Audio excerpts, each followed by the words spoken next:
Assalamualaikum warahmatullahi wabarakatuh. Selamat pagi. Bertemu lagi dengan mata pelajaran kimia pertemuan ketiga. Kali ini Ibu akan melakukan program pengayaan dan remedial. Pertama, Ibu akan menjelaskan secara singkat materi. Lalu di dalamnya ada beberapa soal pengayaan dan remedial yang harus kalian kerjakan. Di buku catatan, tuliskan soal dan jawaban, lalu kalian upload ke dalam Edmodo. Ibu akan menjelaskan mengenai struktur atom dan sistem periodik unsur. Apa itu atom? Atom adalah partikel terkecil dari suatu unsur yang masih memiliki sifat unsur tersebut. Ibu beri contoh. Ibu memiliki cincin emas. Cincin emas yang ibu pakai ternyata dia tersusun di dalamnya oleh atom-atom emas, sehingga terbentuklah cincin emas yang bisa ibu lihat, ibu raba, ya. Sekarang ada hipotesis dari Dalton. Hipotesis ini adalah pendapat mengenai atom dari Dalton. Pertama, katanya, unsur tersusun atas partikel yang sangat kecil dan tidak dapat dibagi lagi disebut dengan atom. Ya, jadi partikel yang sangat kecil dan tidak bisa dibagi lagi disebutnya dengan atom. Kedua, atom penyusun suatu unsur adalah identik. Identik ini sama. Apanya yang sama? Massa, ukurannya, dan sifat. Contoh, tadi ibu punya cincin emas, di dalamnya tersusun oleh ribuan, bisa ratusan atom-atom emas. Atom emas yang satu dengan yang lainnya sama, identik, masanya, ukurannya, sifatnya, ya. Sementara atom dari unsur lain memiliki karakteristik yang berbeda pula. Ibu beri contoh misalnya pagar besi. Pagar besi yang bisa kita lihat, bisa kita raba, dia tersusun oleh atom-atom besi yang jelas karakteristiknya berbeda dengan emas, sifatnya, warnanya, dan lain-lain. Ketiga, senyawa terbentuk dari atom-atom dari dua unsur atau lebih dengan perbandingan tetap dan tertentu. Senyawa itu apa? Nanti kita bahas. Keempat, atom tidak dapat diciptakan atau dimusnahkan. Pada reaksi kimia hanya terjadi penata ulangan atom-atom dari berpisah sampai bergabung kembali. Nanti ini kita akan menjelaskan. Nah, teori atom ini berkembang sampai saat ini karena berkembangnya ilmu pengetahuan dan teknologi. Ya, bagaimana perkembangannya nanti kita akan belajar. Sekarang, partikel penyusun atom. Atom dapat dilihat menggunakan mikroskop elektron. Ibu, apakah dengan menggunakan mata bisa melihat satu atom? Tidak bisa, karena atom itu partikel yang sangat kecil, lebih kecil dari debu. Debu itu udah gumpalan beberapa atom. Gumpalan atom ini sangat kecil, jadi dengan mata telanjang tidak bisa terlihat, hanya bisa menggunakan mikroskop elektron. Nah, ternyata satu atom itu dia tersusun oleh beberapa partikel subatomik. Ya, atom saja sudah kecil, ternyata satu atom juga tersusun oleh beberapa partikel subatomik. Ada elektron, proton, dan neutron. Ini proses penemuan elektron oleh Joseph John Thomson. Ini muka ilmuannya, ya. Dia melakukan beberapa percobaan, beberapa analisa, dan mendapatkanlah bahwa di dalam atom itu terdapat elektron yang bermuatan negatif. Kedua, proses ditemukannya proton atau inti atom nih, melalui beberapa percobaan oleh Ernest Rutherford, ya. Proton atau inti atom ini dia bermuatannya positif. Lalu yang ketiga, ternyata di dalam atom itu tidak hanya ada neutron, proton, ternyata ada neutron. Tidak hanya ada elektron, proton, inti atom, ternyata ada juga neutron yang ditemukan oleh James Chadwick. Nah, ibu akan memodelkan satu atom seperti ini, ya. Ternyata di dalam atom ini terdapat apa? Elektron yang bermuatan negatif tersebar ya. Lalu ada proton yang bermuatan positif, proton atau inti atom di tengah. Lalu ada neutron yang bermuatannya netral. Nah, sekarang tanda atom. Apa itu tanda atom? Nah, Ibu analogikan dengan manusia. Dia memiliki KTP. KTP sebagai identitas dirinya ya. Ada nama, alamat, dan lain-lain. Nah, atom juga sama. Dia perlu tanda untuk mengenal identitasnya. Atom di dunia ini ada berapa? Ayo cari tahu. Ada berapa jenis atom? Nanti kita akan belajar ya. Nah, kayak gini penandaannya. Ada X, ada A, ada Z. X ini apa? Lambang unsur atau lambang atom nama lainnya. Lalu ada A. A sama Z ini adalah sebuah angka ya. Penyimpanannya ada A di atas, Z di bawah. A ini apa? Disebutnya nomor massa ternyata. Nomor massa itu adalah penjumlahan proton dan neutron yang tadi. Ada berapa banyak jumlah proton neutronnya? Z ini adalah nomor atom, atau juga bisa disebut jumlah proton, bisa disebut juga jumlah elektron ya. Lalu ada neutron. Neutron ini adalah pengurangan A dikurangi Z. Seperti itu. Apa fungsinya tanda atom ini? Karena jumlah proton merupakan sifat khas dari suatu atom ya. Atom satu memiliki jumlah proton sekian, atom yang lain memiliki jumlah atom sekian dan tidak akan sama. Dia memiliki khas. Sekarang ada contoh soal. Tentukan nomor massa, nomor atom, jumlah proton, jumlah elektron, jumlah neutron dari atom berikut. Kita kerjakan nomor 1 terlebih dahulu. Nomor 1. Nah, di sini ya. Coba.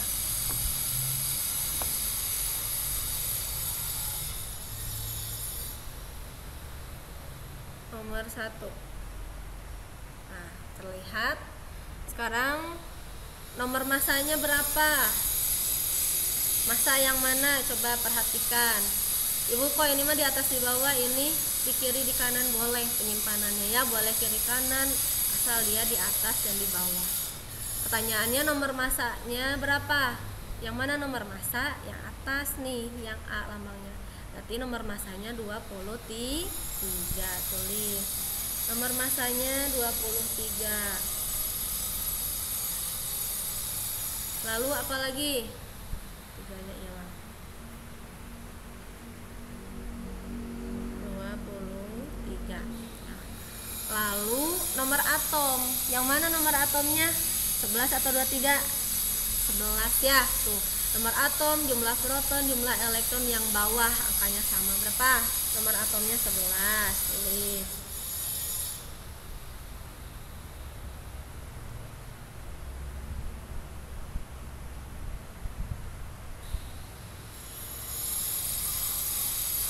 Jumlah proton, yang mana jumlah protonnya? 23 atau 11? 11 juga, masih sama ya. Gampang ini. Jumlah elektron, yang mana? Atas yang bawah? Masih yang bawah, masih 11 juga. Sekarang jumlah neutron, yang atas yang bawah, 23 atau yang 11? Jumlah neutron ini adalah pengurangan dari A dikurangi Z, pengurangan atas dikurangi bawah. Berapa? 23 dikurangi 11.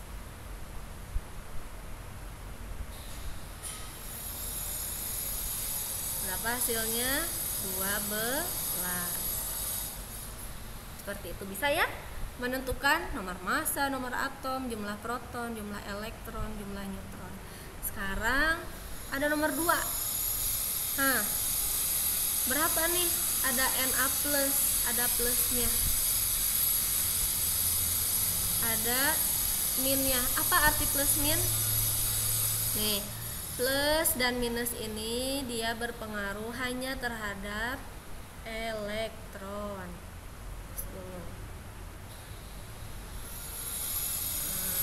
Ya, maaf ya ini tulisannya elektron.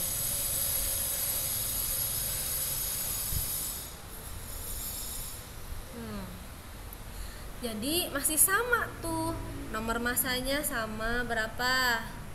2, 3. Jadi ini nomor massa nomor atomnya, yang ini tidak ditulis. Tapi unsur Na ini nomor massa dan nomor atomnya sama segitu ya. Berapa? 2, 3. Jumlah nomor atom masih sama, yang bawah 11. Jumlah proton masih sama 11. Apalagi sekarang jumlah elektron. Jumlah elektronnya berapa? Masih 11. Sudah berbeda ya, karena kalau ada tanda plus minus artinya dia berpengaruh terhadap elektron. Kalau plus artinya dia melepaskan elektron, jadi elektronnya akan berkurang. Sebanyak berapa plusnya? Bisa plus 1, ini nggak ada angka satunya ya. Kalau 1 tidak usah ditulis, berarti dia melepaskan hanya 1. Kalau misalnya plus 2, dia melepaskan elektronnya 2, jadi berkurangnya sebanyak 2. Tapi kalau min ini artinya dia menangkap elektron lagi, jadi elektronnya bertambah. Berarti tadi yang berpengaruh si elektronnya ya. Kalau Na biasa dia 11, berarti kalau Na plus si elektronnya sudah dilepas 1, berarti asalnya berapa ini? 11, jadi 10 ya. Jadi 10. Jadi cuman ngaruh terhadap elektron aja, tapi yang lainnya sama. Sekarang apa? Jumlah neutronnya. Jumlah neutron itu adalah pengurangan A dikurangi Z. A nya masih sama 2, 3, Z nya yang 11 ya, bukan 10. Berarti 23 kurangi 11 berapa? Sama, 12. Sekarang nomor 3. Nomor massanya berapa dari atom Cl? Nomor massanya, nah ini harusnya di atas ya, angka 35-nya. 35. Lalu apa lagi? Nomor atomnya 17. Apalagi jumlah proton masih yang bawah 17. Jumlah elektronnya berapa? 35, 17, 17. Sekarang jumlah neutronnya berapa? Atas kurangi bawah ya. Jumlah neutron A kurangi Z, berarti 35 dikurangi 17 berapa? Kurangi dulu.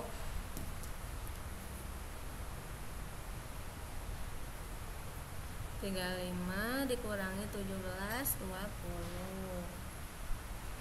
Nah, sekarang kita coba kalau si atom Cl ini mengikat 1 elektron, jadi tandanya berubah jadi Cl-. Nah, tadi kata ibu semuanya masih sama ya, kecuali apanya? Elektronnya. Berarti udah kita tulis ulang aja. 35, 17, 17. Berapa ini? Asalnya dia elektronnya 17, tapi dia berubah tanda jadi negatif. Dia mengikat 1 elektron, jadi bertambah 1. Jadi 18. Neutronnya berapa? Masih sama, 35 dikurangi 17, 20 ya. Next. Ini ada soal pengayaan dan remedia, kalian kerjakan. Di stop dulu video ibunya. Jika udah beres, next lagi. Lalu sekarang kita belajar mengenai isotop, isobar, dan isoton.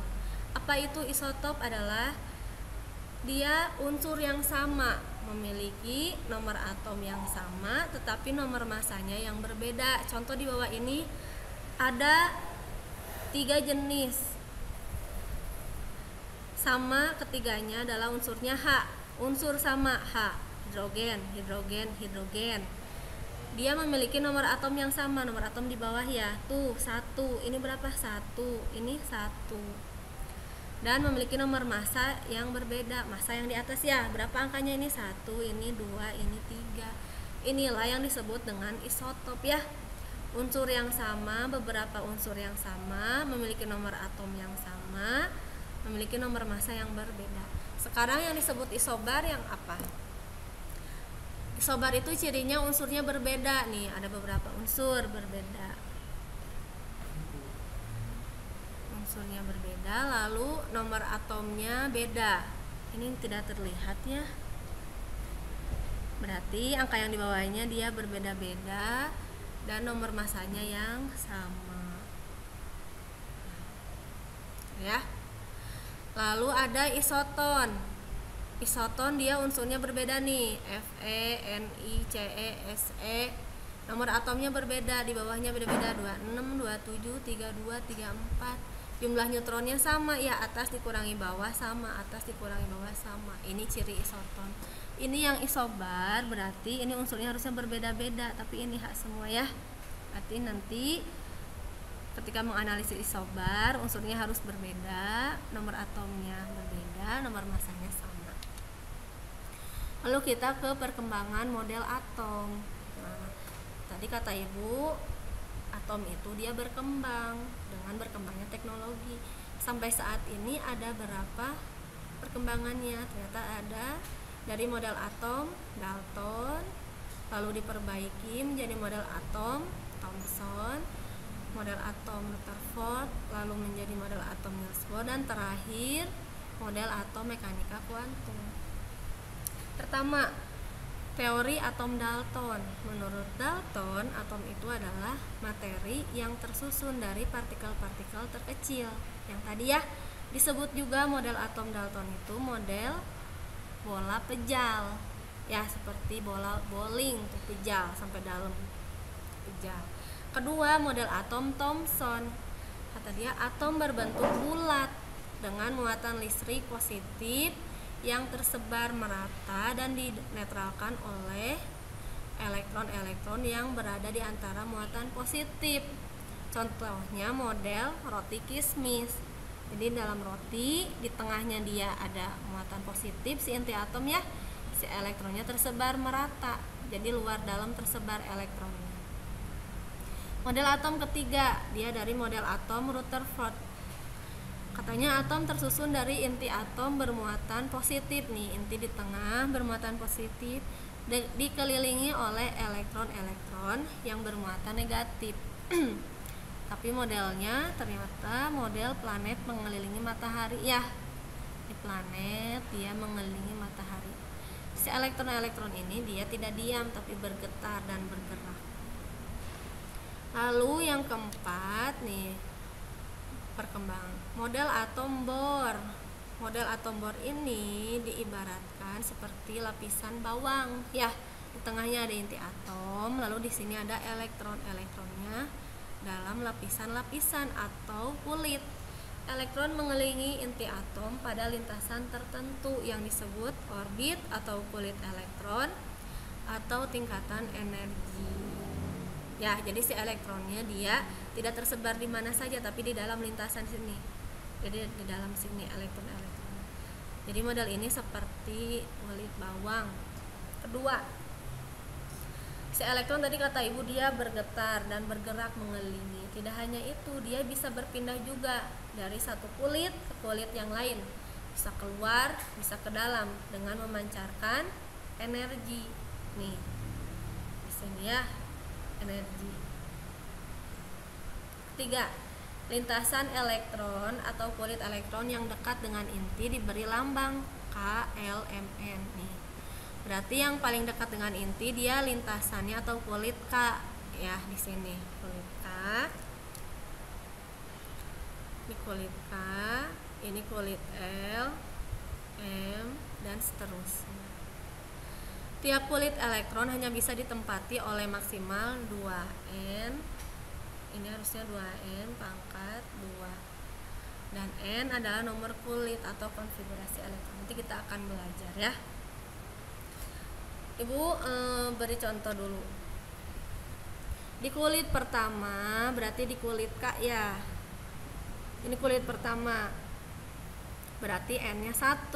Cara menghitung berapa maksimal elektron di setiap kulitnya, Masukkan, berarti karena ini kulit pertama, N nya 1. N adalah nomor kulit, berarti 1 kuadrat 1 kali 2, 2. Berarti di kulit K maksimal hanya boleh 2 elektron. Ibu gambar elektronnya 1, 2. Sekarang di kulit L. L dia urutan kulit kedua, berarti N nya ganti dengan angka 2. 2 pangkat 2, 4 dikali 2, 8. Ya, berarti di kulit L dia maksimal hanya boleh ada 8 elektron. Ibu kalau kurang dari 8 elektron boleh, tapi tidak boleh lebih. Ya, dia tersebar nih merata. Udah berapa ini? 1, 2, 3, 4, 5, 6, 7, 8. Satu lagi di kulit M. M dia urutan kulit ketiga, berarti 3 kuadrat 9 dikali 2, 18. Berarti di kulit M dia maksimal hanya boleh ada 18 elektron.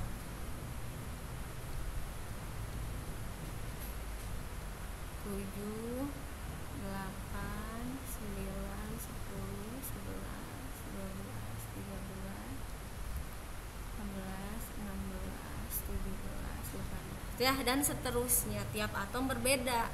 Ya, ada yang sampai banyak kulitnya, ada yang sedikit. Lalu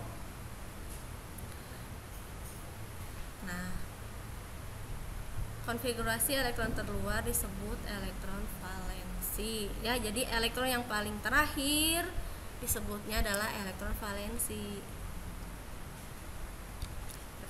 Nih, sekarang Ibu beri contoh soal.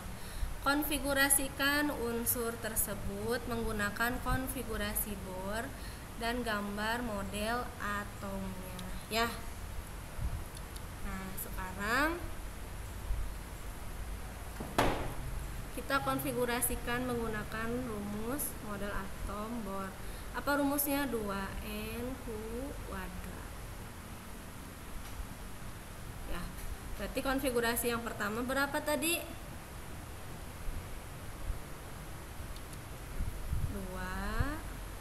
Kalau nggak gitu gambar dulu deh. Terus 2. Berapa lagi? Berarti kulit pertama cuma boleh 2, kulit kedua hanya boleh 8. 2, 8.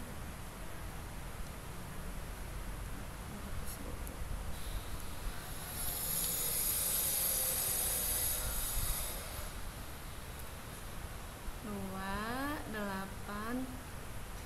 Baru berapa ini yang dikonfigurasikan?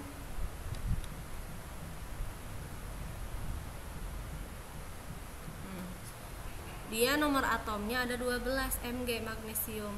Baru dikonfigurasikan 2,8. Baru berapa? 10. Berarti sisanya berapa? 2. Gitu ya. Sekarang Ibu nanya, konfigurasi elektron terakhirnya atau elektron valensinya berapa?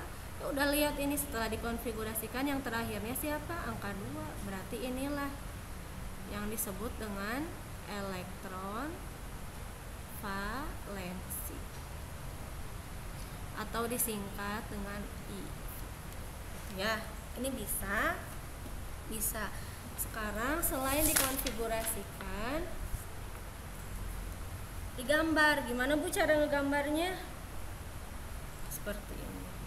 Kan tadi kita sudah belajar ya, kalau model atom Bohr itu seperti lapisan-lapisan bawang gitu ya. Itu ya. Sekarang dari konfigurasinya kira-kira ini ada berapa lapisan? 1, 2, 3 ya. Ada kulit K maksimal 2, kulit L maksimal 8, kulit M maksimal 18. Karena ini nomor atomnya 12, jadi hanya ditulis 2. Jadi boleh digambarnya seperti ini. Boleh full semua atau boleh hanya seperempatnya. Gambarnya jadi seperti ini ya. Ini inti atom, ini kulit K hanya 2 elektron, lalu ada kulit L 8,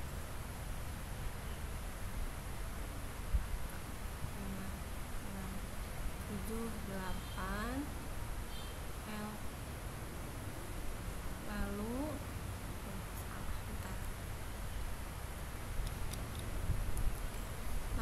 ada kulit M. Di kulit M dia cuman ada 2, 1, 2. Bisa seperti ini ya. Boleh hanya seperempat lingkaran yang digambarnya, boleh juga full. Full. Bisa full. Berarti kalau full di kulit pertama cuma 2 elektron seperti yang tadi, ini namanya kulit A. Lalu di lapisan kedua di kulit L ada berapa? 8 ya, yang merata aja nulisnya. Lalu di lapisan kulit ketiga ada berapa? Di kulit M ada 2, 1, 2 yang merata aja. Nah, seperti ini ya konfigurasi elektronnya ini, lalu gambarnya ini. Nah, bisa. Sekarang ada soal. Nah, kalian tulis dulu soalnya lalu kerjakan. Stop dulu video ibunya. Ketika sudah baru di next. Sekarang adalah model atom mekanika kuantum yang terakhir. Ternyata menurutnya dia memiliki sifat dualisme materi, bahwa selain atom disebut materi, dia juga bisa disebut mempunyai sifat gelombang. Ya, maka letak dan kecepatan elektron tidak dapat dipastikan secara serentak atau disebut dengan ketidakpastian Heisenberg.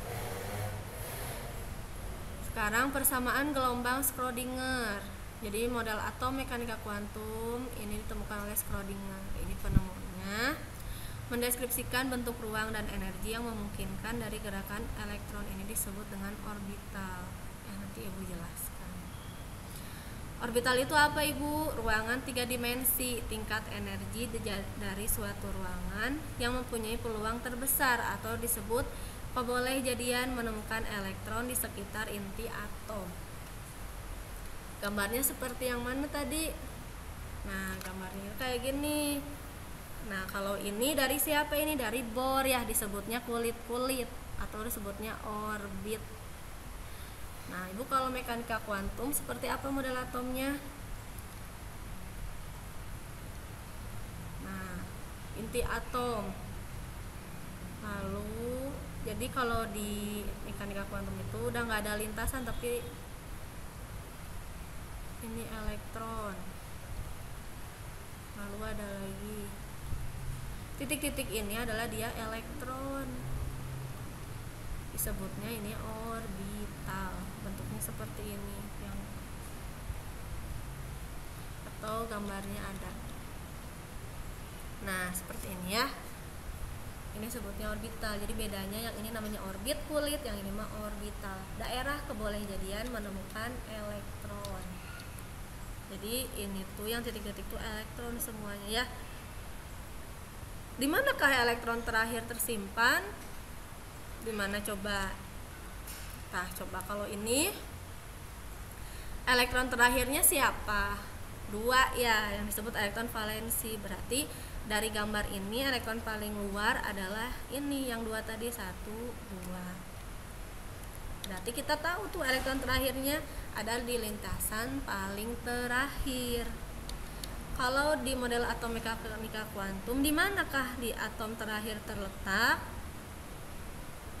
Kita tidak tahu secara pasti, karena si elektron ini dia tidak diam tapi bergetar dan bergerak secara cepat ya. Jadi maksud tidak bisa menemukan letak dan kecepatan itu seperti itu. Nah, sekarang di manakah letak elektron terakhir? Nah, di caranya yang disebut dengan bilangan kuantum. Ibu analogikan dengan manusia ya. Manusia dianalogikannya seperti elektron. Misalnya ibu ingin mengetahui nih letak ibu, rumah ibu,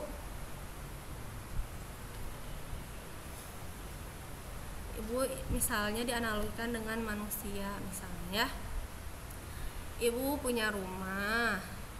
Nah, ingin tahu letak kamar ibu ada di mana ya. Misalnya dianalogikannya ternyata ibu rumahnya ada di Jalan Cibodas Raya, alamatnya rumah ibu itu ya. Lalu di dalam Cibodas Raya juga di rumahnya ibu misalnya terletak di kamar lantai nomor 2 kamar ibu, dan posisinya misalnya ibu sedang tidur di ruang tengah, ibaratnya seperti itu ya. Nah, itu ibarat ingin menemukan manusia gitu ya, ingin menemukan ibu. Sekarang ingin menemukan elektron di dalam suatu atom. Ada caranya menggunakan bilangan kuantum, diibaratkan alamatnya kayak tadi.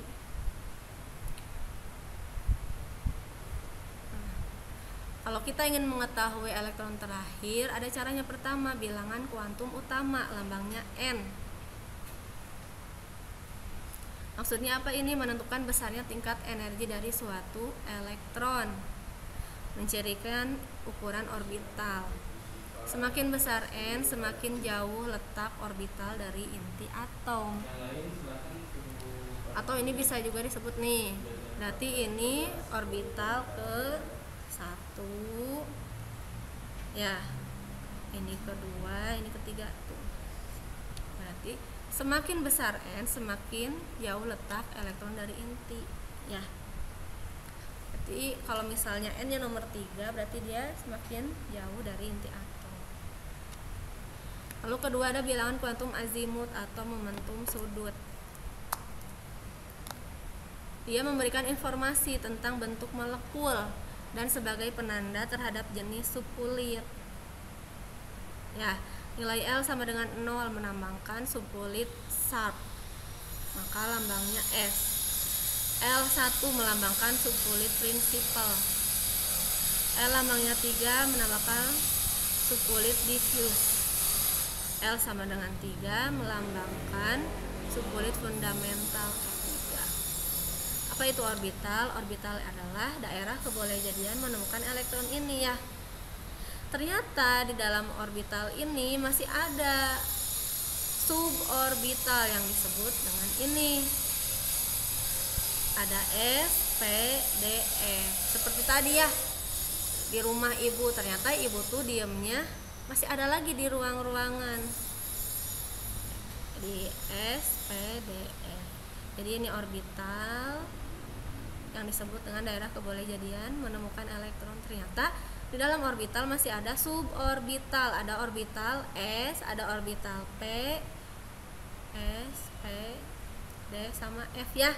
Di tiap orbital dia ada semua S, P, D, F itu ya. Nih, ini orbital kedua, orbital ketiga dan seterusnya. Nah, sekarang bilangan kuantum magnetik. Itu tuh cirinya untuk menentukan arah orientasi dari orbital di dalam ruangan terhadap orbital yang lain. Nah, ternyata di dalam suborbital tadi masih ada lagi ya bilangan kuantum magnetik. Nah, dilambangkannya S ini, orbital S ini di dalamnya dia hanya punya satu kamar. Ini orbital S.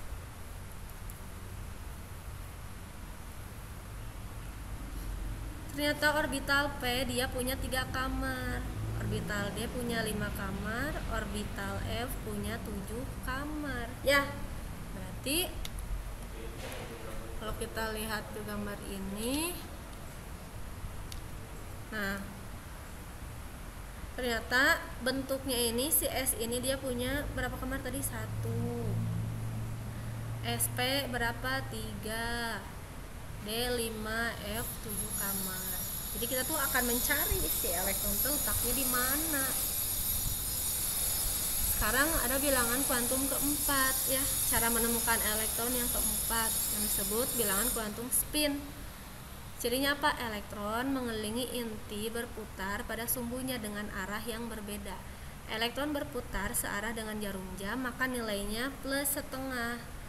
Ya, kalau dia berlawanan dengan arah jarum jam, elektron nilainya min setengah. Ini untuk menunjukkan tuh cirinya. Elektron itu arahnya kemana? Dia ke atas, ke bawah, seperti itu. Ibu gimana sih contoh soalnya? Sebelum ke situ, ibu jelasin dulu orbitalnya nih seperti ini. Nah, tadi kita tahu ya bahwa bentuk model atom mekanika kuantum ini kan seperti ini. Ini inti atom, lalu ini orbital satu, orbital kedua, orbital ketiga. Ternyata di orbital pertama juga ada S misalnya, ternyata bentuk S-nya itu kan ada S PDF. Ternyata orbital S ini bentuknya seperti ini. Jadi si elektron dia berkumpul di titik ini. Ya, tidak menyebar. Orbital S, probabilitas menemukan elektron pada S sama untuk ke segala arah. Ini kulit ke-1, ini kulit kedua lebih besar, kulit ketiga lebih besar. Jadi ini hanya bentuk orbital S. Jadi kecenderungan elektron di dalam orbital itu sama untuk segala arah. Di sini cenderungnya elektron berdiam ya. Jadi enggak kemana-mana di sini. Membentuk suatu bulatan. Jadi ini tuh bulatan elektron semua. Kecenderungan mengumpulnya di sini pusatnya. Nah, kalau bentuk orbital P bagaimana bentuknya? Kayak gini ya. Ada 2px. Nah, bentuknya seperti ini. Ada arah X. Ini PY. Ini PZ. Jadi elektron berkumpul bercenderungnya bentuknya seperti ini. Kalau orbital D ada 5 bentuk, makanya tadi orbital D ada berapa? 1, 2, 3, 4, 5. Ada 7, berarti tadi yang S, kenapa dia hanya punya 1 kamar? Karena dia bentuknya seperti ini, hanya bulat saja. Kalau orbital P, tadi dia punya 3 kamar ya, antara kamar 1, 2, atau 3. Di mana si elektron letaknya? Di sini, di sini, di sini, di sini, di sini, di sini, gitu ya. Punya 3 kamar dengan 3 bentuk yang berbeda. Di sini adalah daerah berkumpulnya elektron. Orbital D dia punya 7, bentuknya lebih kompleks seperti ini ya. Jadi ini tuh hanya kita akan menemukan elektron terakhir ada di mana, seperti itu ya. Ini bentuk orbital D ada 5. Nah, sekarang kita akan belajar mengkonfigurasikan elektron terlebih dahulu. Ketika sudah bisa mengkonfigurasikan, kita akan mengetahui elektron valensi atau elektron terakhir di dalam suatu atom itu ada di mana. Ya. Oke. Apa itu konfigurasi elektron? Adalah menggambarkan penataan elektron-elektron dalam suatu atom. Dia ada 3 aturan. Jadi tadi kita sudah pertama mengkonfigurasikan yang Bohr. Ya, yang kedua kita akan mengkonfigurasikan elektron menurut model atom mekanika kuantum. Pertama ada aturan Aufbau. Apa itu?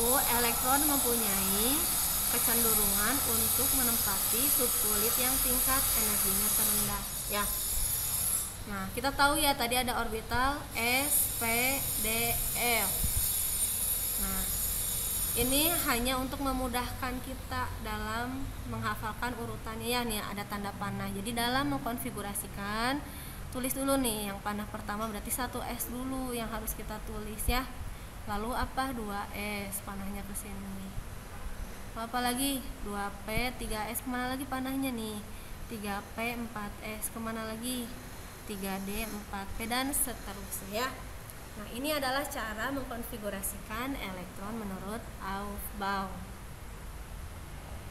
Si elektronnya dari yang terendah dulu baru yang ke tinggi. Sekarang kedua, larangan Pauli. Dalam satu atom tidak boleh terdapat 2 elektron dengan 4 bilangan kuantum yang sama. Bilangan kuantum S harus berbeda. Jadi setiap orbital hanya dapat berisi 2 elektron atau setiap kamar dengan spin arah putar yang berlawanan. Nah, coba masih ingat ini? Tadi ada orbital S, dia hanya punya berapa kamar? 1. Ada orbital P, dia punya berapa kamar? 3. Orbital D berapa kamar? 5. orbital F 7 kamar. Ya. Menurut Pauli, maksimal si S harus 2 elektron. Nah, di sini ada 2 elektron. Ya, penulisannya gini. 2 elektron. Nah, kayak gini. Apakah seperti ini? Ternyata tidak boleh tuh. Spinnya harus berlawanan, berarti dalam satu kamar tidak boleh ke atas dua-duanya, tapi ada yang ke atas satu, ke bawah satu. Di orbital S, elektron maksimal harus 2. 1.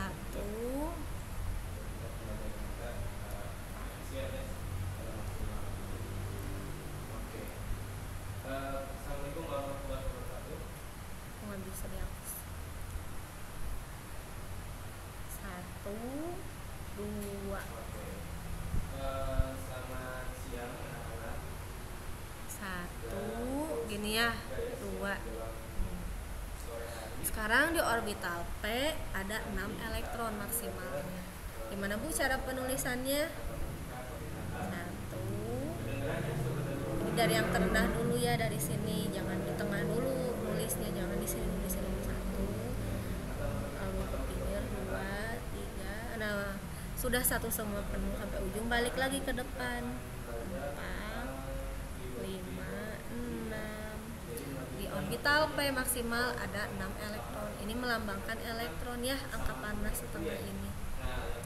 Di D maksimal 10 elektron, tulis 1, 2,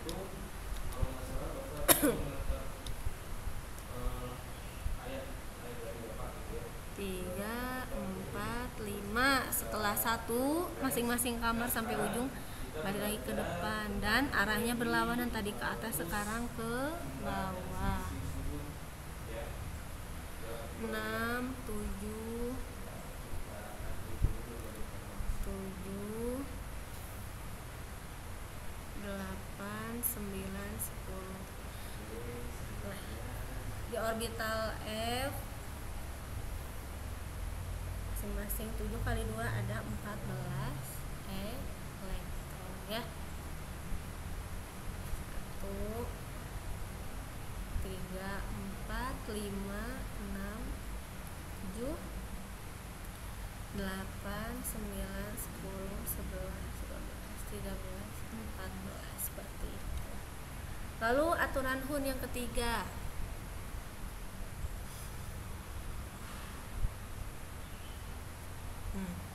Sama seperti tadi, ada aturannya nih, mana orbital yang D, yang mana ini S ya. Langsung saja ke materinya.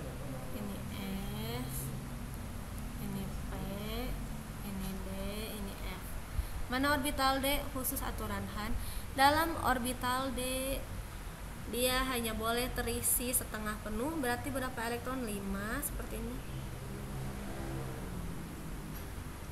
Ya. Dia boleh terisinya 5 atau harus 10. Pertanyaannya, Ibu, kalau 4 tidak bisa, harus 5 atau 10. Caranya gimana? Biar 5 atau 10 nanti Ibu ajarkan. Sekarang konfigurasi ion. Tadi kan konfigurasi atom. Kalau ion gimana? Nah, misalnya ada atom Fe mengalami ionisasi menjadi Fe2+.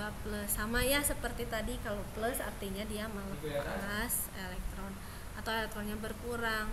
Kalau min dia menerima elektron atau elektronnya bertambah. Sama mengkonfigurasikannya seperti tadi, cuman hanya si elektronnya bertambah atau berkurang kalau ion. Contoh soal. Konfigurasikan elektron untuk atom berikut, yang A dulu. Angka di depan ini adalah dia nomor atom, harusnya tulisannya lebih kecil. Tidak apa-apa, ya. He, helium, nomor atomnya 2. Konfigurasikanlah. Oke, sekarang apa yang harus kita tulis dulu? Yang mana? Ini yang paling atas dulu ya. Apa itu? 1S. Nah, berarti konfigurasi dari atom helium pada orbital S di kulit pertama ada berapa ini elektronnya? 2, ditulis nih, si elektron ditulis di sini 2. Ya sudah. Kita sudah mengkonfigurasikan. Di sini ada angka 2, sama seperti nomor atom, nomor elektronnya sama. Ya udah, berarti konfigurasi elektron atom helium hanya 2 seperti ini. Ya, sekarang yang B. B, nomor atom atau nomor elektronnya berapa? Jumlah elektronnya 10. Berarti kita harus mengkonfigurasikan nih sampai si angka yang kecil di atas ini sampai 10 juga, sebanyak jumlah elektron. Oke, berarti kita nulisnya apa dulu nih? 1S. Di S maksimal berapa elektron? 2, gak boleh 3 atau 4 dan seterusnya. Lalu setelah 1S apa nih? 2S, tulis 2S. Ini masih orbital S maksimal, elektron yang disimpan di sini berapa? 2 juga. Kita baru mengkonfigurasikan berapa elektron, baru 2 tambah baru 4. Ini harusnya 10, berarti kurang. Lanjut lagi. Setelah 2S, Panabis kemana? Ke 2P. Tulislah di sini 2P. P berapa kamar tadi? 3. Ya, setiap kamar berisi 2, berarti jumlah maksimalnya harus 6. Coba jumlahkan, sudah sama seperti yang ini. 2 tambah 2 tambah 6, 10. Ya, berarti konfigurasi atom Ne dengan nomor atom sekian adalah ini. Ibu, kenapa Ibu bilang nomor atom jumlah elektron? Kan sama angka yang di bawah ini yang tadi identitas atom ya. Sekarang lagi AR. Sama ya, urutannya 1S dulu. S maksimal 2.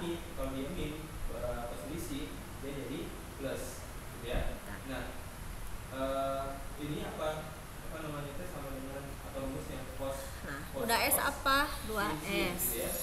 Cos A kali cos B. S masih maksimal 2. Baru berapa? Baru 4. Udah S 2P. Baru berapa yang kita konfigurasikan ininya? Baru 10. Ya, masih kurang. Masih. Setelah 2P apalagi? Terus ikuti tanda panahnya ini untuk memudahkan. 3S. Di S masih 2.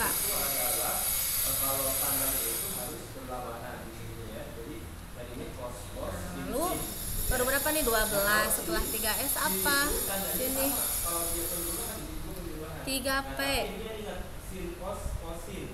P maksimal 6. Coba baru berapa? 10, 2, 6. Dia sudah 18 ya.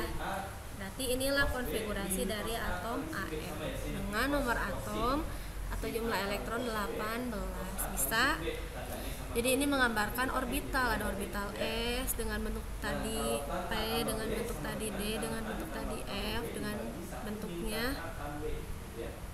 Ibu, apa angka ini? Ini adalah kulit. Jadi di kulit pertama hanya ada orbital S. Ya.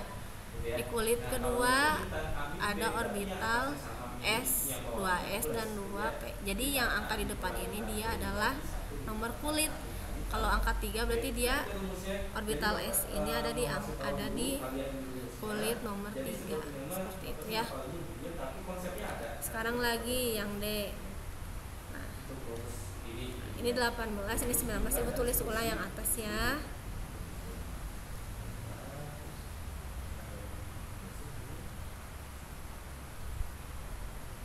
Nah, sampai sini tadi baru berapa? 18 ya. Tapi ini berapa dia? 19.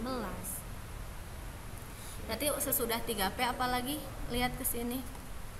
Sesudah 3P harus ada 4S.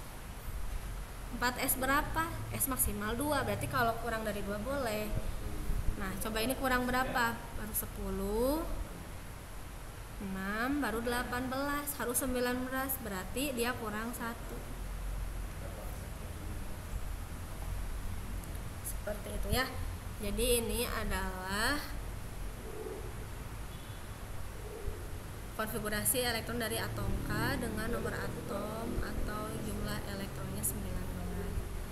Sekarang ada F, atau Ibu ganti saja, jangan F2+, biar memudahkan yang atas. Soalnya Ibu ganti jadi K+. Nah, tadi yang berpengaruh plus minus itu kan apa? Elektron saja ya. Berarti si K sama, dia nomor atomnya 19. Kita konfigurasikan dulu. Pertamanya seperti ini. Lalu ketika menjadi K+, plus artinya apa? Diterima apa dilepas? Plus ini artinya kita melepas ya. Sebanyak berapa elektron?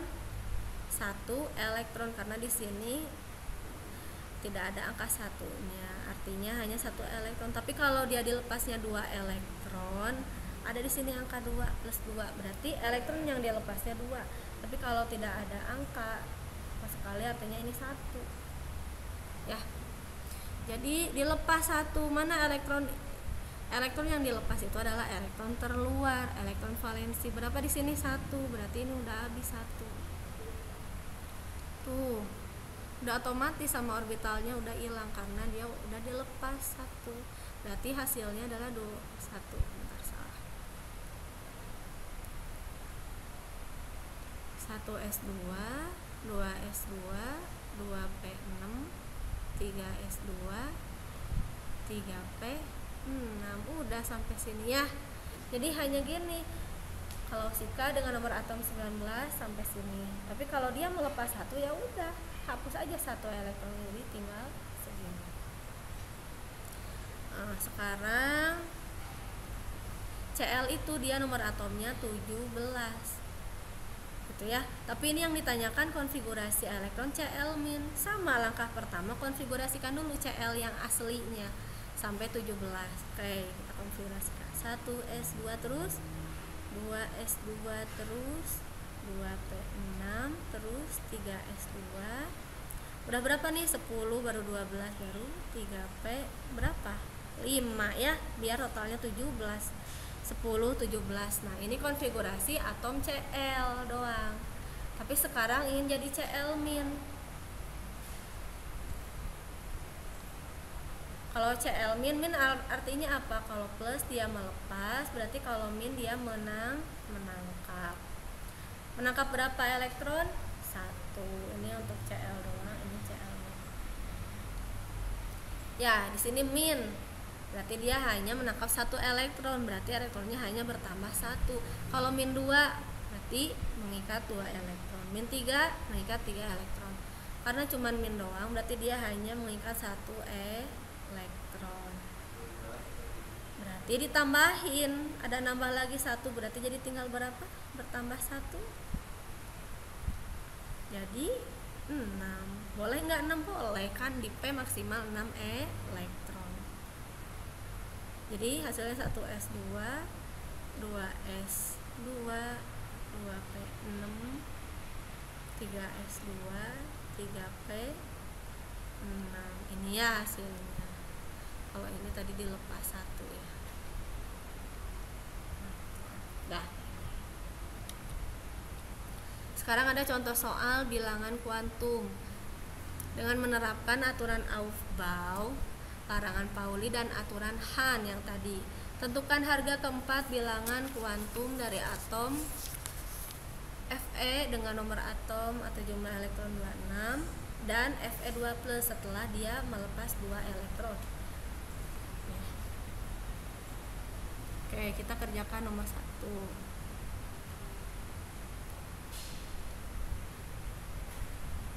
Jawab nomor 1. Oke, sekarang harga keempat bilangan kuantum. Ada apa aja tadi? Bilangan kuantum utama. Ada N lambangnya ya. Terus ada bilangan kuantum azimut, ada L. Lalu ada bilangan kuantum magnetik, lambangnya M. Lalu bilangan kuantum spin, cuma ada 4, S. Gimana Bu caranya kita menentukan nilai-nilai keempat bilangan kuantum ini? En, L, M, S.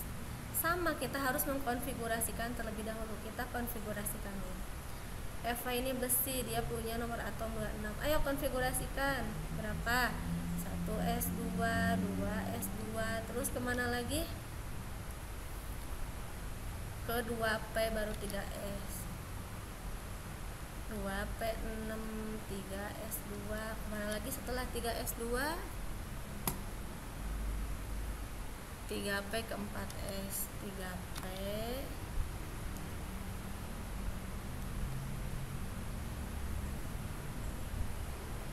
3P 6 ke 4S. Hitung dulu, udah 26 belum? Baru 10. 18 ya, lanjut. Belum 26.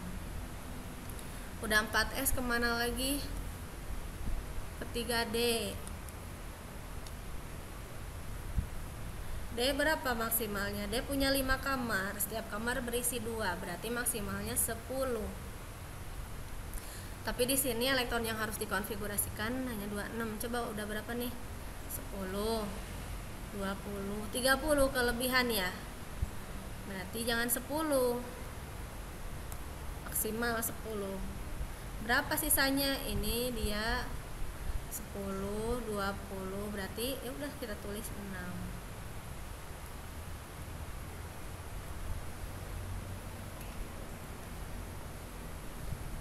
Udahlah, ini adalah konfigurasi dari atom Fe sebanyak 26 sesuai dengan nomor atomnya. Hitung 2 tambah 2 tambah 6, 10, 26. Nah, ini baru konfigurasi elektron.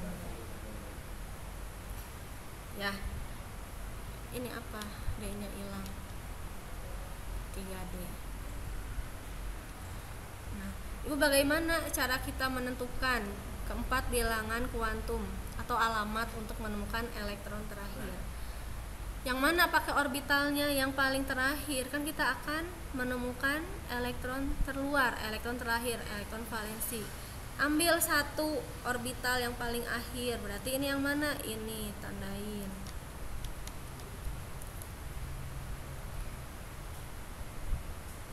Nah, baru kita tentukan keempat bilangan kuantum dari 3D 6 ya. Dari 3D 6. Sekarang tentukan N adalah bilangan kuantum utama. Bilangan kuantum utama dari sini disebut juga kulit. Yang mana koefisien ini di depan orbital, berarti nilainya N-nya adalah 3. Kulitnya nomor ketiga. Sekarang L. Tadi masih ingat? Ini orbitalnya apa? D. Coba nilai L-nya berapa kalau D?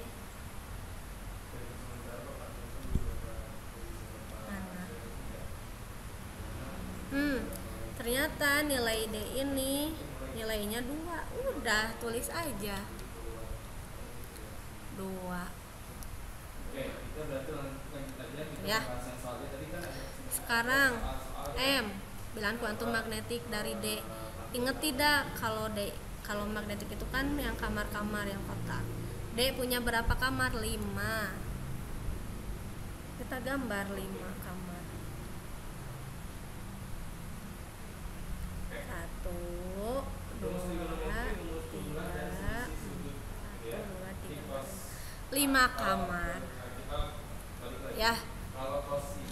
Sebelum ke situ, Ibu ajarin tentang ini.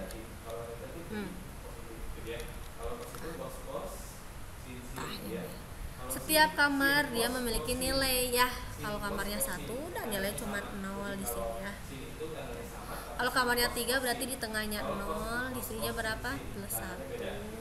Di sininya min 1. Kalau kamarnya 5 berarti 0 di tengah. Plus 1 plus 2. Berarti ini min 1 min 2. Seperti itu bisa ya. Kalau F 0 plus 1 plus 2 plus 1 plus 2 plus 3. Oke, seperti itu. Nah, berarti kamar yang kita gambar ini kita kasih nilai dulu. Kita ganti dulu yang bagus. Ini kelihatan soalnya. Kelihatan ya? 1, 2, 3, 4. Oke, kita beri nilai 0. Oke. Plus 1. Nah, misalkan ini min 1. nomor 2 ya. Ini ada pembahasan di sini. Ini kamarnya 6, maksimalnya berapa? Kamarnya 5, maksimalnya 10. Di sini elektron yang terakhirnya ada berapa? 6. Oke, kita masukkan. 1. Kemana lagi? Ke sini. Oke,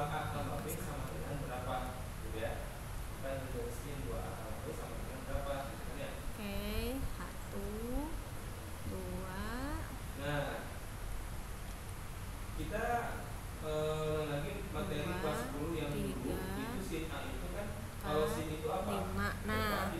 isi dulu kamarnya satu-satu, arahnya ke atas dulu semuanya. Setelah penuh sampai ujung baru ke depan lagi dan dengan arah yang berbeda. 6 ya.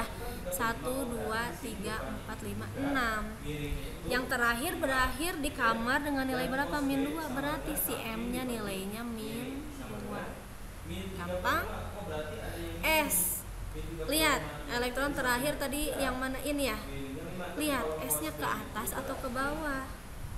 Si elektronnya ke atas atau ke bawah nih yang paling terakhir? Dia searah jarum jam apa berlawanan? Karena dia ke bawah berarti nilai S-nya -1/2. Udah, inilah jawabannya. Berarti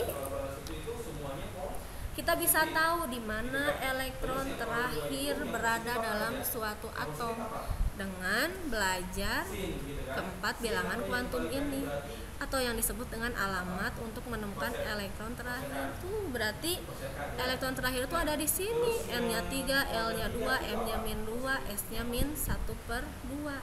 Ini yang kita cari dari tadi nih, si elektron terakhir ini. Ya, alamatnya ada di sini. Bisa? Gampang? Ada lagi, Ibu tadi kan Fe, sekarang kalau Fe2+, ingin Fe2+. Plus artinya apa? Dia melepas elektron.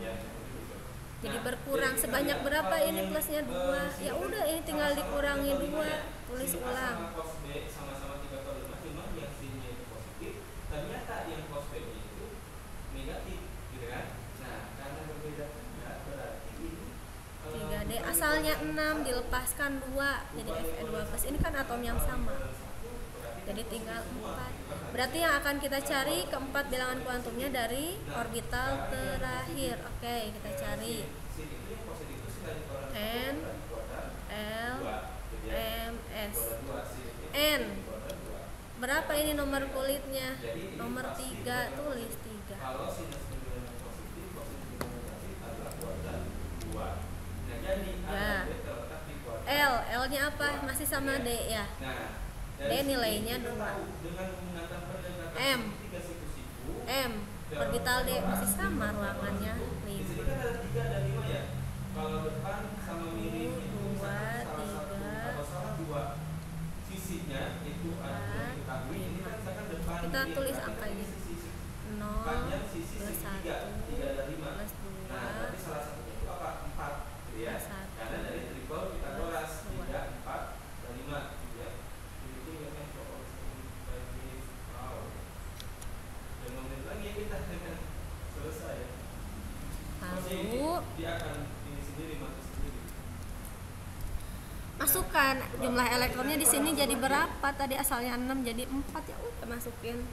Nanti mana masuk lagi ya? 1 2 3 4. Ini Udah. soalnya bentar Elektron lagi terakhir bakal- berakhir di kamar dengan nilai berapa? +1. Udah, Berarti berarti jawabannya ini +1. gimana?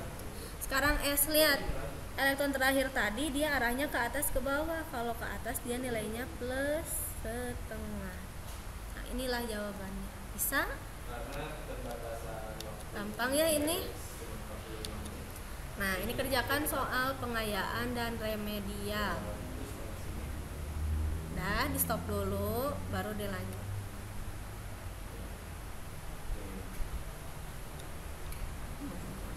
Ini soal konfigurasi elektron saja, ini menentukan keempat bilangan kuantum kayak tadi. Ya. Ibu tadi Ibu baru jawab nomor 1, nomor 2-nya sama kurang lebih seperti ini ya. Coba lihat ke sini. Kalau tadi plus, ini min. Min artinya dia menangkap atau bertambah. Sebanyak berapa ini min doang? Berarti sebanyak 1. Ya, kalau min 2, min 3 berarti sebanyak 2, sebanyak 3. Berarti ini mah nanti tinggal ditambah saja elektronnya, misalnya asalnya 6 jadi 7. Tuh ya. Ini juga kerjakan nih, ditambah ini.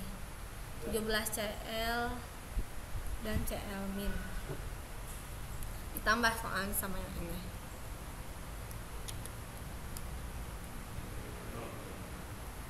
Nah, ini dia. Ini jadi soal. Nah, dia. Jadi dengan Kerjakan. menggunakan pendekatan simplifikasi siku 3, 4, 5 kita peroleh cos A-nya itu min 4/5, sedangkan sin B-nya itu 4/5 gitu ya. Jadi kalau cos itu kan pasti negatif ya. Karena Ya, ini ditambah satu soal untuk yang ini. Satu soal tambahan. Jadi A sama B itu kan sama kuadran 2 ya, karena A dan B terletak pada kuadran yang sama di soalnya kan. Nah berarti kalau sin A nya 3/5 berarti cos A nya itu satu soal tambahan yang tadi. Sedangkan cos B nya itu kan negatif ya, 3/5 berarti salah satu 4/5. Oke, selanjutnya kita masuk ke dalam sistem periodik unsur ya. Itu ada sin X tambah Y sama dengan sin X cos Y ditambah cos X sin Y ya. Ini kan salah satu ini rumus yang tadi Bapak berikan gitu ya. Nah, kita masuk ke dalam sistem periodik unsur. Sama atom yang banyak itu akan diorganisasikan. Ternyata sistem periodik unsur ini mengalami beberapa perkembangan. Pertama dari triade Dobereiner, kedua teori oktav Newlands, ketiga sistem periodik Mendeleev, keempat sistem periodik modern. Kita akan belajar yang terakhir saja. Ternyata ini adalah sistem periodik modern. Nah, ternyata ada berapa atom, berapa jenis atom, berapa jenis unsur? Ada 118 yang ada di dunia ini ya. Ada di ini. Ada 118 jenis atom. Gimana nih Bu cara nulisinnya? Menggunakan aturan apa? Ternyata keperiodikan ini berdasarkan nomor atom dan muatan inti ya. Coba dilihat dulu nih. Tadi ini identitas atom, nomor atom yang mana tadi? Nah, kalau di sistem periodik unsur ini nomor atomnya ada di sebelah sini nih, di atas ya. Jadi dalam sistem periodik unsur itu beda-beda, ada yang di sebelah sini, ada yang sebelah sini. Dilihat cara membacanya. Ini berdasarkan nomor atom, jadi berdasarkan kenaikan nomor atom disusunnya ya. Berarti nomor atom 1 baru kemana? Kedua, terus 3, 4, 5, 6 dan seterusnya. Nah, Ibu di sini ada yang disebut dengan periode dan golongan. Periode yang mana Bu? Lajur mendatar. Mendatar berarti yang ke pinggir. Ada berapa periode? 1, 2, 3, 4, ada 7. Ini yang lapisan pertama periode 1. Lapisan 2 periode 3. Ini periode 2, lapisan periode 2. Lapisan ketiga periode 3. Ini periode 4, 5, 6 dan 7. Berarti cuman terdapat 7 periode. Sekarang golongan. Golongan adalah lajur tegak yang ke bawah nih. Ada golongan apa aja? Ada 1A. Nama lain golongannya logam alkali ternyata. Ini golongan 1, ini golongan 2. Nama lainnya logam alkali tanah. Ke pinggir 3, golongan 4A, 5A, 6A, 7A, 8A ya. Jadi si satunya pakai Romawi itu A. Selain ada golongan A sampai 8A, ada lagi golongan B yang disebut golongan logam transisi. Ya. Ibu di sini ada apa aja nih, lihat. Ada warna ya, yang pink dia wujudnya di alam gas, berarti H hidrogen gas. Yang warna hijau nih ada Br, Hg, Fr, dia wujudnya cairan. Ya, raksa nih Hg cair, logam cair. Warna biru dia padatan tuh, Na, Mg, Fe nih, besi di alam wujudnya padat kan? Nah, warnanya biru.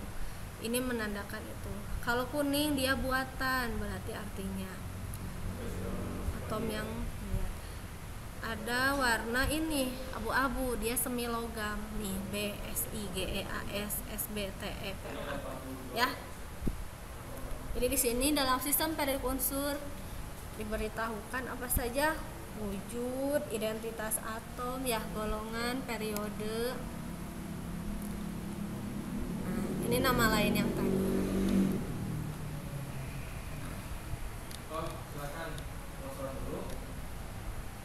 Sekarang hubungan konfigurasi elektron dan sistem periodik unsur. Ternyata dari konfigurasi elektron yang mekanika kuantum tadi,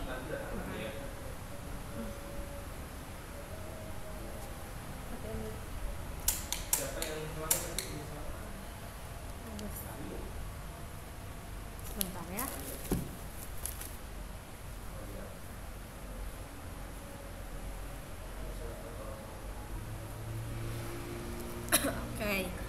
Bagaimana Bu ada hubungannya antara konfigurasi elektron dengan sistem periodik unsur? Hubungan apa ya? Ternyata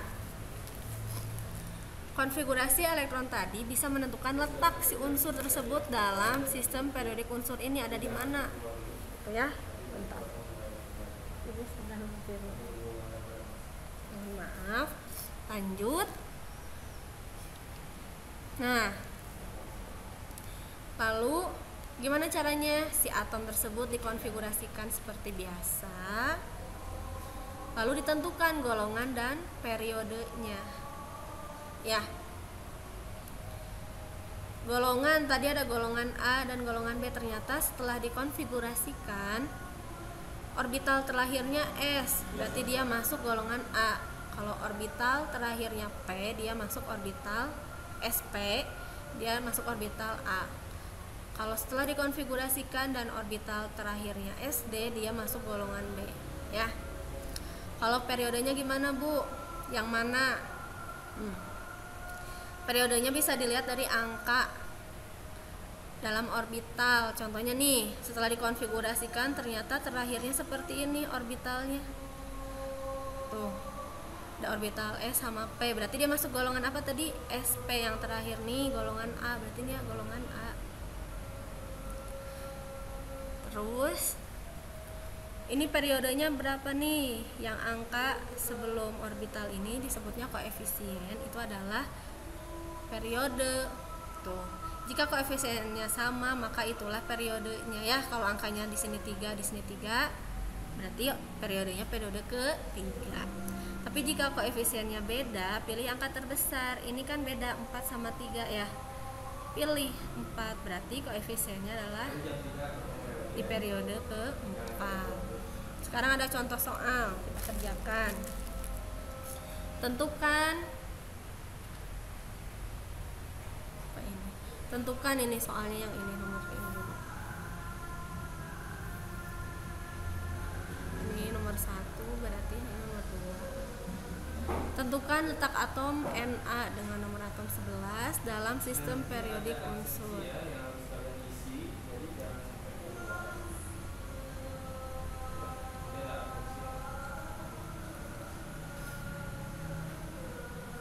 Konfigurasikan dulu. Gimana konfigurasinya? Nomor atom 11, 1, S2. Ibu, aku pusing. Kalau pusing kalian lihat aja grafik yang tadi. Itu untuk memudahkan. Itu S2, 2, S2. Terus apa lagi? Coba lihat dulu. Kalau lupa kalian lihat dulu. Nah, udah 2S2 apa? 2P lalu 3F.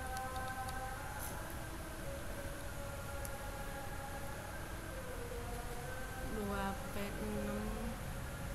3S berapa ini? 1. Nah, manakah orbital yang paling akhirnya? S. Ibu bisa nge-PS, tadi kan nggak ada. Kalau PS ya cuman S atau SP atau SD. Berarti ini orbital terakhirnya S doang ya, bukan PS.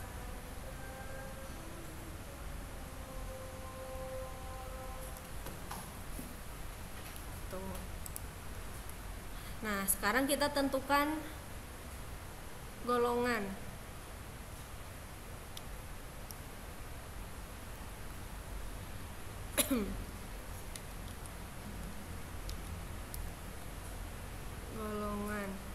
Golongan berapakah ini? Ditentukannya dari orbital terakhir. Ini koefisiennya berapa? 3S 1. Kita lihat. Golongan ada apa aja tadi? S, SP, SD. Kalau S, SPA, kalau SD B. Ini apa? Orbitalnya S, berarti dia masuk golongan A. Berapa? A. Kan tadi golongan A juga ada dari golongan 1A sampai 8A. Ini lihat nih. Elektron yang di atas ini dia sebagai jumlahnya, berarti dia golongan 1A. Silakan lihat chat ya. Kalau 2 berarti dia golongan 2A ya. Sekarang periode. Periode cara menentukannya, lihat koefisiennya berapa ini? 3 ya. Sudah, berarti dia periode ketiga ya. Yang 2 itu cuman SP atau antara SP atau SD. Gampang? Nah, berarti ini masuk ke soal ya, ini enggak. Ini tidak. Oke. Jadi seperti itu ya. Jadi kalau golongan, lihat orbitalnya apa, dia masuk golongan A atau B. Untuk mengetahui golongan berapanya, si elektron yang di atas ini jumlahnya. Kalau dia 1 berarti golongan 1A. Kalau periode dia dari koefisiennya. Nah, ini soal pengayaan dan remedial, kerjain juga. Nah, ini yang terakhir, sifat keperiodikan. Ternyata dalam sistem periodik, dalam satu golongan dari atas ke bawah dia memiliki sifat yang mirip. Contohnya nih, golongan 1 ada H, Li, Na, K, Rb, Cs. Dia punya sifat yang mirip antara satu dengan yang lain. Apakah sifat yang miripnya dia ternyata sangat bereaksi terhadap air. Lalu dari kiri ke kanan dia juga punya sifat yang berubah secara teratur dari kanan ke kiri. Ya, karena kita tahu kan satu atom dengan yang lainnya berbeda, sifat kimia, sifat fisika, dan lain-lainnya. Sekarang ada logam dan non logam. Tadi sudah tahu ya. Biasanya logam ini nih ada namanya logam alkali dan alkali tanah. Non logamnya mana? Ini kan tadi udah ada wujud. Berarti kalau dia wujudnya cair gas, dia bukan logam. Tapi yang padat juga belum tentu semuanya logam. Gitu ya. Nah, contohnya misalnya Ibu beri contoh karbon, dia padatan tapi dia bukan logam. Karbon itu ujung pensil ya, dia cuman padat saja, rapuh, dia bukan logam ya. Jadi yang biru belum tentu semuanya logam. Yang jelas logam ini golongan 1A, 2A, dan logam transisi yang ini. Ternyata ada sifatnya nih. Dari kiri ke kanan, berarti misalnya dari periode 4, dari K menuju KR, kelogamannya berkurang. Ya, tapi dalam satu golongan dari CS ke Li, kelogamannya meningkat. Sekarang titik leleh dan titik didih. Oh, ini kebalik. Yang ini ya, titik leleh, titik didih.